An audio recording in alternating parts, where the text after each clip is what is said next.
ประชาชนลาวบรรดาเผ่าบรรดาสหายองค์การจัดตั้งพรรครัฐบาลบรรดาทานในองค์การจัดตั้งมหาชนองค์การจัดตั้งสากลชาวต่างดาวที่เข้ามาดำเนินธุรกิจดำรงชีวิตอยู่สปป.ลาวที่นับถือและฮักแพงข้าพเจ้าตั้งหน้าให้รัฐบาลก็คือคณะกรรมการแก้ไขปัญหายาเสพติดระดับชาติในการจัดตั้งปฏิบัติวาระแห่งชาติว่าโดยการแก้ไขปัญหายาเสพติดและแนะนำส่วนตัวขอนำเอาความอยู่ยามถามข่าวอันอบอุ่นความสามัคคีฮักแพงอันสนิทสนมมายังพ่อแม่ประชาชนเพื่อนมิตรสหายนายและพลทหารนายและพลตำรวจและพนักงานราชการในขอบเขตทั่วประเทศเนื่องในโอกาสวันแห่งชาติต้านยาเสพติดครบรอบ24ปีวันที่12ตุลาปี2001วันที่12ตุลาปี2025ที่ได้หมุนเวียนมาบรรจบครบรอบอีกเวลาหนึ่งในมื้อนี้ซึ่งจะเป็นโอกาสที่ดีให้พวกเขาได้สรุปผลงานถอดถอนบทเรียนในการจัดตั้งปฏิบัติเวียกงานกวดกาควบคุมสกัดกั้นและแก้ไขปัญหายาเสพติดโดยเฉพาะการจัดตั้งปฏิบัติวาระแห่งชาติว่าโดยการแก้ไขปัญหายาเสพติดระยะ1ปีที่ผ่านมาเป็นที่ทราบกันแล้วว่าสภาพปัญหายาเสพติดได้แพร่ระบาดอยู่ในทั่วโลกมันได้เพิ่มความเป็นอันตรายซึ่งติดพันและเป็นต้นเหตุของการก่ออาชญากรรมอื่นๆเป็นต้นการก่อการร้ายอาชญากรรมข้ามชาติอาชญากรรมที่ใส่ความรุนแรงต่างๆที่มีท่าเอียงเพิ่มขึ้นกลายเป็นภัยคมคูต่อสภาพการพัฒนาเศรษฐกิจและวัฒนธรรมสังคมก็คือเสถียรภาพทางด้านการเมืองและความมั่นคงในภาคพื้นก็คือบรรดาประชาชาติในทั่วโลกสปป.ลาวมีที่ตั้งภูมิศาสตร์ในอนุภาคพื้นลุ่มแม่น้ำของมีชายแดนติดจอดกับหลายประเทศสปป.ลาวได้เปิดกว้างการพัวพันร่วมมือกับภาคพื้นและสากลตามทิศเชื่อมโยงเชื่อมจอดกับบรรดาประเทศซึ่งเป็นเงื่อนไขให้ลาวกลายเป็นทางผ่านในการลักลอบค้าขายยาเสพติดขนส่งยาเสพติดและสารเคมีต้นที่เป็นส่วนผสมในการผลิตยาเสพติดสภาพปัญหายาเสพติดอยู่สปป.ลาวก็คือหลายประเทศอยู่ในโลกได้แพร่ระบาดแต่ตัวเมืองไปสู่ชนบทในหลายระดับที่แตกต่างกันได้กลายเป็นสาเหตุพาให้เกิดปัญหาปรากฏการณ์ย่อท้อและอาชญากรรมประเภทต่างๆจำนวนคดียาเสพติดผู้ถูกหานักโทษผู้ติดยาเสพติดและจำนวนยาเสพติดแต่ละประเภทที่ยึดและจับได้เพิ่มขึ้นอย่างน่าเป็นห่วงเล่ห์เหลี่ยมการเคลื่อนไหวลักลอบขนส่งค้าขายจำหน่ายยาเสพติดมีลักษณะเลิกแลบแนบเนียนด้วยหลายวิธีการมีรูปการที่สลับซับซ้อนมีการสุกเสืองผสมสิ่งเสพติดลงในผลิตภัณฑ์บางชนิดที่สังคมนำใช้และบริโภคประจำวันกลุ่มคนเหล่านั้นเคลื่อนไหวเป็นกลุ่มก้อนเครือข่ายแน่นหนาเสื่อมโทรมทั้งภายในและต่างประเทศนำใส่พาหนะและอุปกรณ์ที่ทันสมัยมีอาวุธเกียมพร้อมตอบโต้กับเจ้าหน้าที่ของพวกเขาย้อนเห็นได้ภัยอันตรายและความจำเป็นตัวจริงในการแก้ไขปัญหาดังกล่าวให้เด็ดขาดโปร่งใสเป็นมืออาชีพในปีผ่านมากระทรวงป้องกันความสงบในนามเป็นเสนาธิการให้ศูนย์กลางพรรครัฐบาลก็คือการนำพาชี้นำการจัดตั้งปฏิบัติวาระแห่งชาติว่าโดยการแก้ไขปัญหายาเสพติดแต่ปี2024หาปี2025อย่างจริงจังตลอดมาฮอดณเวลานี้แม้นเป็นระยะสืบต่อของการจัดตั้งปฏิบัติเวียกงานดังกล่าวฮอดท้ายปี2025ซึ่งทุกภาคส่วนทุกแขนงการที่เกี่ยวข้องได้สุมใส่ฮกเวียกจุดสุมที่กำหนดไว้ทั้งได้จัดตั้งปฏิบัติเข้าสู่เวียกงานตัวจริงอย่างต่างหน้าโดยเฉพาะแม่นเวียกงานสร้างความรับรู้ทั่วสังคมโดยการโฆษณาสร้างจิตสำนึกศึกษาอบรมเผยแพร่ระเบียบกฎหมายผลหายของยาเสพติดบรรดากิจกรรมปิ่นอ้อมที่แสดงถึงผิดภัยผลหายของสิ่งเสพติดอย่างกว้างขวางและต่อเนื่องพิเศษในปี2025นี้คณะกรรมการแก้ไขปัญหายาเสพติดระดับชาติของเฮาได้จัดงานแข่งขันเพลงห้องก่อนขับลำและละครสั้นทั่วประเทศครั้งที่1ขึ้น ภายใต้หัวข้อพิษภัยผลหายของยาเสพติดซึ่งมีผลงานเขาแข่งขันอย่างหลวงหลายผลการแข่งขันนี้ก็แสดงให้เห็นว่าการสร้างความรับรู้ทั่วสังคมได้เฮ็ดให้นักเรียนนักศึกษาสาวหนุ่มวัยหนุ่มและประชาชนลาวบรรดาเผ่ามีความรับรู้เข้าใจอย่างถูกต้องต่อกับผิดภัยผลหายความเป็นอันตรายของยาเสพติดพร้อมกันนี้ทั่วปวงชนลาวก็ได้สร้างความเข้มแข็งในชุมชนโดยการเฮ็ดให้ประชาชนชาวค้าขายกรรมกรและชาวนาตื่นตัวเข้าร่วมสกัดกั้นและแก้ไขปัญหายาเสพติดเพิ่มขึ้นเป็นต้นสถาบันครอบครัวบ้านชุมชนภาครัฐภาคเอกชนได้มีส่วนร่วมจัดตั้งปฏิบัติวาระแห่งชาติว่าโดยการแก้ไขปัญหายาเสพติดและทุกภาคส่วนทุกหน่วยงานที่เกี่ยวข้องได้เอาใจใส่ใกล้ชิดแทบถึงหากฐานประชาชนด้วยการนำพาสีนำเฮ็ดเวียกตัวจริงด้วยหลายวิธีที่เป็นระบบต่อเนื่องนอกนั้นพวกเรายังได้เอาใจใส่สร้างเงื่อนไขอำนวยความสะดวกให้บรรดาครอบครัวของประชาชนบรรดาเผ่าอยู่เขตผู้ด้อยห่างไกลศอกลีกหันไปประกอบอาชีพที่มั่นคงถูกกฎหมายด้วยการปลูกพืชทดแทนพืชที่มีสารเสพติดส่งเสริมการเลี้ยงสัตว์ปลูกพืชพักเป็นสินค้าเพื่อจำหน่ายภายในและส่งออกขายต่างประเทศสำหรับผู้ถือขอให้จากยาเสพติดแม้นได้รับการบำบัดปิ่นปัวฟื้นฟูในศูนย์ปิ่นปัวและโรงหมอชุมชนของรัฐมีประสิทธิภาพพอสมควรในปัจจุบันรัฐบาลได้สร้างศูนย์บำบัดปิ่นปัวฟื้นฟูสุขภาพผู้ติดยาเสพติดขึ้นเป็นศูนย์ตัวแบบเพื่อเป็นบ่อนแลกเปลี่ยนข้อมูลข่าวสารเฮ็ดให้บรรดาศูนย์ที่ขึ้นกับรัฐในทั่วประเทศได้มีความเข้มแข็งในการปิ่นปัวผู้ถือขอให้เหล่านั้นทั้งเฮ็ดให้เขาเจ้าได้รับการเป็นคนที่มีคุณค่าในสังคมเคียงคู่กันนั้นรัฐบาลยังได้มอบหมายให้ทุกภาคส่วนร่วมกันปฏิบัติเวียกงาน3สร้าง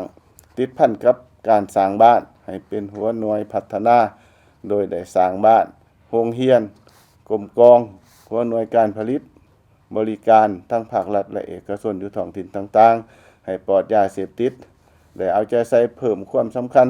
ต่อการปฏิบัติมาตรการด้านกฎหมายต่อผู้กระทำผิด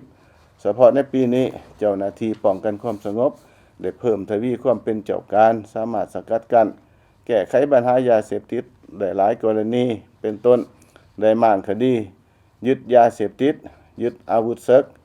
ยึดทรัพย์สินวัตถุของกลางสารเคมีต่างๆที่พวกกลุ่มคนบ่ดีแอบแฝงนำผ่านประเทศเฮาและที่สำคัญเจ้าหน้าที่สามารถจับกลุ่มผู้กระทำผิดมาดำเนินคดีตามระเบียบกฎหมายในแต่ละขั้นตอนอย่างถูกต้อง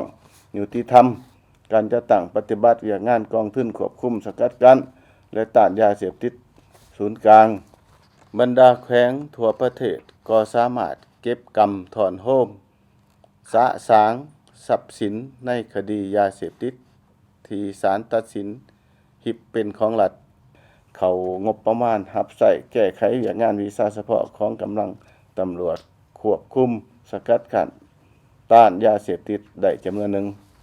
ภาครัฐบาลยังได้เอาใจใส่เพิ่มทวีการร่วมมือกับภาคพื้นและสากลในปีที่ผ่านมาลาวได้เข้าร่วมกองประชุมในระดับต่างๆที่เกี่ยวพันถึงการควบคุมสกัดกั้นและต้านยาเสพติดก็คือสปป.ลาวได้เป็นภาคีสนธิสัญญา2ฝ่าย3ฝ่ายและหลายฝ่ายว่าโดยการควบคุมสกัดกั้นและต้านยาเสพติดซึ่งแสดงให้เห็นว่าบรรดาประเทศในภาคพื้นก็คือในทั่วโลกได้ถือเอาเวียกงานควบคุมสกัดกั้นและต้านยาเสพติดเป็นเรื่องหนึ่งที่สำคัญและพร้อมที่จะร่วมกันแก้ไขให้มีประสิทธิผลและมีผลสำเร็จเป็นรูปธรรมในแต่ละระยะประชาชนลาวบรรดาเผ่าที่นับถือปัจจุบันการค้าขายขนส่งยาเสพติดไว้ในครอบครองได้กลายเป็นกระบวนการข้ามชาติถึงว่าหลายประเทศได้เพิ่มทวีมาตรการทางกฎหมายที่เด็ดขาดมีความพยายามในการสกัดกั้นและแก้ไขปัญหานี้อย่างต่อเนื่องปานใดก็ตามแต่ปัญหาดังกล่าว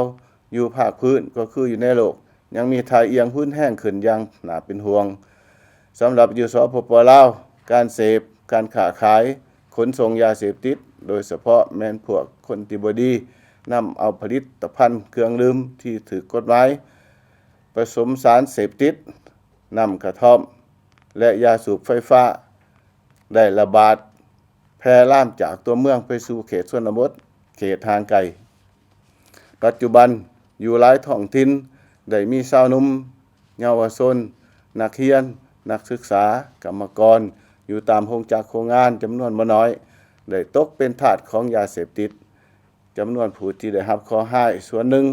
ได้พากันสร้างความสับสนวุ่นวายก่อให้เกิดมีสิ่งหย่อท่อต่างๆภายในครอบครัว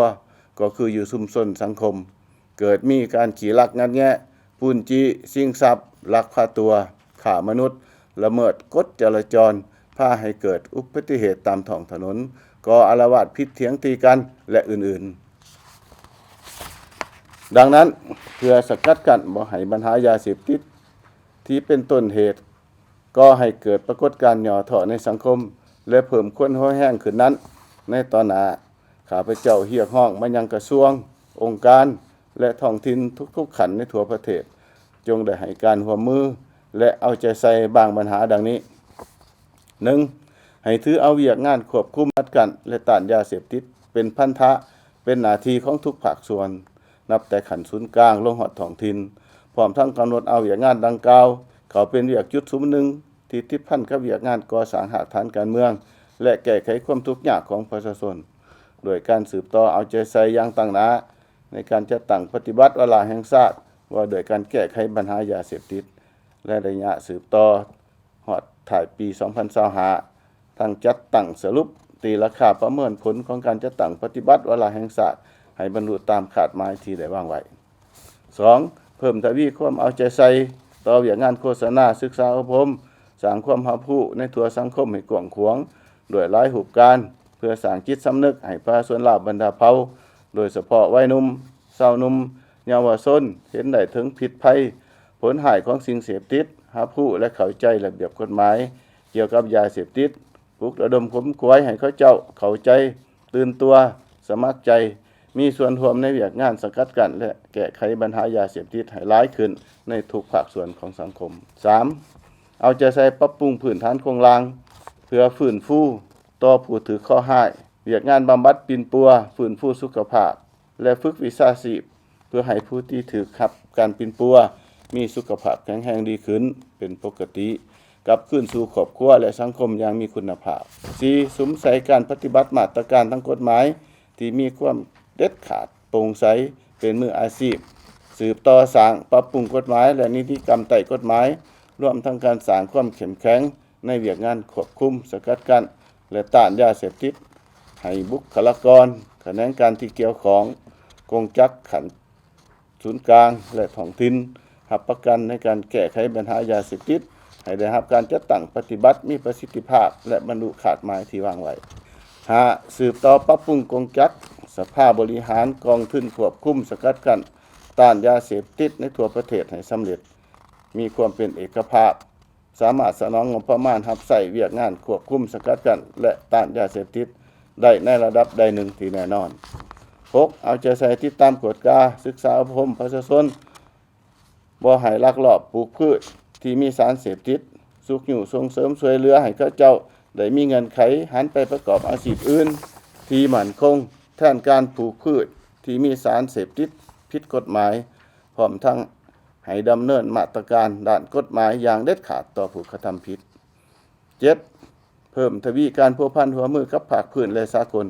เพื่อหยาดแยงเอาการสนับสนุนการแบ่งปันการประกอบส่วนเขาในการปลูกพืชทดแทนและการสนองข้อมูลที่จำเป็นรวมทั้งประสานงานในการต้านการลักลอบการค้าขายลำเลียงขนส่งเข้าออกยาเสพติดและเคมีตนตามบริเวณชายแดนณโอกาสวันแห่งชาติต้านยาเสพติดปีนี้ตั้งหน้าให้ศูนย์กลางพรรครัฐบาลก็คือคณะกรรมการแก้ไขปัญหายาเสพติดระดับชาติข้าพเจ้าขอแสดงความหยองยอชมเชยอย่างสุดใจต่อเจ้าหน้าที่ป้องกันชาติป้องกันความสงบและทุกภาคส่วนที่เกี่ยวของทั้งอยู่ทั้งศูนย์กลางและอยู่ท้องถิ่นพร้อมด้วยประชาชนบรรดาเผ่าในทั่วประเทศที่ได้ประกอบส่วนอย่างตั้งหน้าเขาในการจัดตั้งปฏิบัติวาระแห่งชาติ ว่าโดยการแก้ไขปัญหายาเสพติดอย่างกุนเขียวและต่างหน้าพร้อมกันนี้ก็ขอแสดงความขอบใจอย่างจริงใจและฮู้บุญคุณเป็นอย่างสูงมายังประเทศเพื่อนมิตรองค์การจัดตั้งสากลและผู้ประกอบการทั้งภาครัฐและเอกชนทั้งภายในและต่างประเทศที่ได้ให้การสนับสนุนสู้ช่วยเหลือทางด้านทุนทรวัตถุอุปกรณ์รับใช้ให้แก่เวียกงานควบคุมสกัดกั้นและต้านยาเสพติดอยู่สปป.ลาวด้วยดีตลอดมาและหวังว่าสปป.ลาวจะได้รับการสนับสนุนช่วยเหลือดังกล่าวในต่อหน้าขอขอบใจ